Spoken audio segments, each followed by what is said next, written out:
They don't need the help of insulin. They can get glucose in there. But what you need help is you got to increase glycogen synthesis. So when you look at the liver, the key word here for insulin is storage.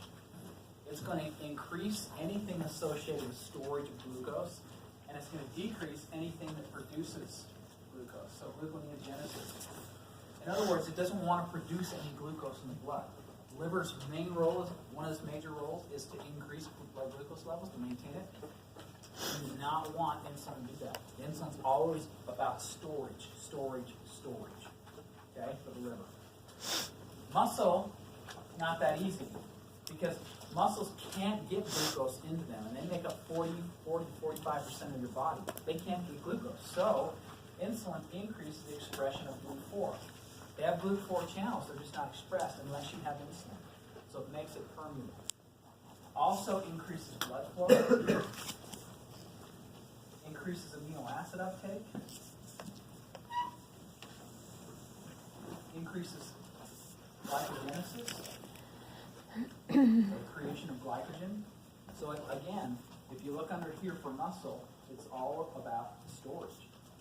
This is preparing for that inevitable when you eat food, you have insulin goes in there and you store it. Okay? Adipose tissue, same thing. You increase GLUT4 because muscles can't get glucose in there as well. Adipose. But adipose is a little bit different. So what you do is you increase enzymes that make glucose into fat. Okay? But you'll notice something interesting here with muscle. Amino acids have nothing to do with glucose. But the effects of insulin are growth promoting. Same thing with here. We're going to increase conversion of triglycerides to free fatty acids and back to triglycerides for storage. Okay, because you move triglycerides around in the blood. To get them across membranes, you've got to convert them to free fatty acids, and you convert them back to triglycerides for storage. Insulin will do that. So it will increase, essentially what that is increasing fat. And it decreases lipolysis or breakdown. So any of the enzymes that break down fat, insulin is going to decrease. Any of the enzymes that make fat, insulin will increase. It'll convert glucose to fat. Okay? And that's something important because glycogen is limited. So when the liver's full of glycogen and the muscles are full of glycogen, you can't store much glycogen in adipose tissue. You can store a little bit, but glycogen stores are limited.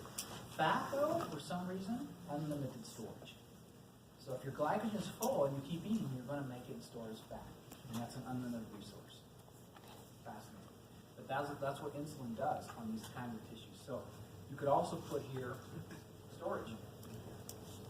Just does it a little bit different way. The effect of insulin on these tissues is to store for times of famine which occur whenever you stop eating, within 2 hours after you eat. Cool. That was quick. Questions, anyone? Got it?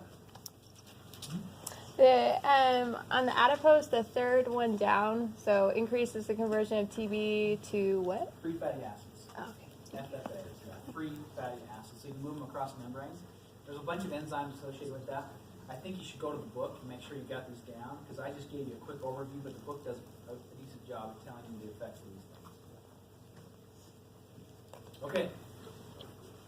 So, that's all I want to cover on insulin. Ooh, I did it in 5 minutes. We're going to cover something today a little bit more relevant, not for the test, but relevant for life and relevant for your careers. And Brother Sean and I are going to split the time. It's going to take for a little bit of the first time, then I'm going to take the majority of the second time. But let me give you a disclaimer of why we're doing this. So I had a student a few years ago write me an email. I have lots of students write me an email when they get to medical school. They usually say very nice things about us. They like us when they leave. They don't like us now. But when they leave and they take their first physiology course in medical school, they praise our names forever upon the housetops. Most of the time. But you're both Christmas best for me today. However, this one student wrote me an email that I'm not accustomed to getting. I get them sometimes, but he was in medical school and ticked.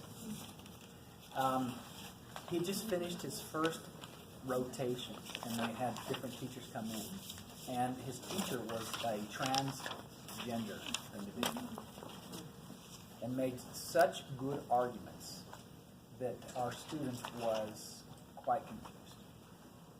And in fact, quite irritated with me, saying that, just called me right out, Brother Hunt, you taught biology, you taught the reproductive system. You gave me no warning, no preparation whatsoever for this. That's valid. He was completely right. We're at a church institution. Why would the heck would we want to talk about homosexuality, transsexual, transgender? Why would we ever want to do that? Well, it's hitting us in the face now, and I'm just not going to ignore it anymore. So I have for you some controversial things we're going to discuss. We're going to do it from a philosophical standpoint and a doctrinal standpoint. Coach Shaw's going to do it from a medical standpoint. We want you to leave today having felt pretty prepared to address and at least interact with this subject. So that's the objective. Okay? So we'll let Brother Shaw start us off, and then I'm going to show you a few videos and we'll see where we go. So, Brother Hunt, you said this is